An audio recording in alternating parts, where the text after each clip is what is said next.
ஒரே நபருக்கு 5 தூக்கு தண்டனை, 4 ஆயுள் தண்டனை, 11,000 ரூபாய் அபராதம், 22 ஆண்டுகள் சிறை தண்டனை. என்ன நடந்தது பார்த்துடலாமா?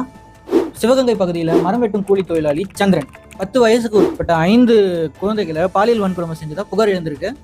அதில் பாதிக்கப்பட்ட ஒரு சிறுமி அவங்க பெற்றோர்கிட்ட சொன்ன நிலையில பெற்றோர்கள் திருப்பத்தூர் அனைத்து மகளிர் காவல் நிலையத்தில் வழக்கு பதிவு செஞ்சிருக்காங்க.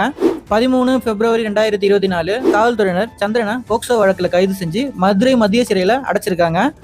சிவகங்கை போக்சோ சிறப்பு விரைவு நீதிமன்றத்தில் வழக்கு நடந்துட்டு வந்த நிலையில் ஏப்ரல் 24, 2026 வெள்ளிக்கிழமை அன்று நீதியரசர் ஆர் கோகுல் முருகன் அவர்கள் பிறப்பித்த தீர்ப்பில் 5 தூக்கு தண்டனையும், 4 ஆயுள் தண்டனையும், 22 ஆண்டுகள் சிறை தண்டனையும், 11,000 ரூபாய் அபராதமும் விதிச்சு தீர்ப்பளிச்சிருக்காரு. பாதிக்கப்பட்ட சிறுமிகளின் குடும்பத்திற்கு 35 லட்சம் தமிழக அரசு இழப்பீடாக வழங்க வேணும்னு நீதிபதி உத்தரவிட்டிருக்காரு. மேலும் இதை பற்றி விவரமாக தெரிஞ்சுக்க எங்களோட பிளாக் போஸ்ட்டில் போட்டிருக்கோம், பார்த்து தெரிஞ்சுக்கோங்க. நன்றி.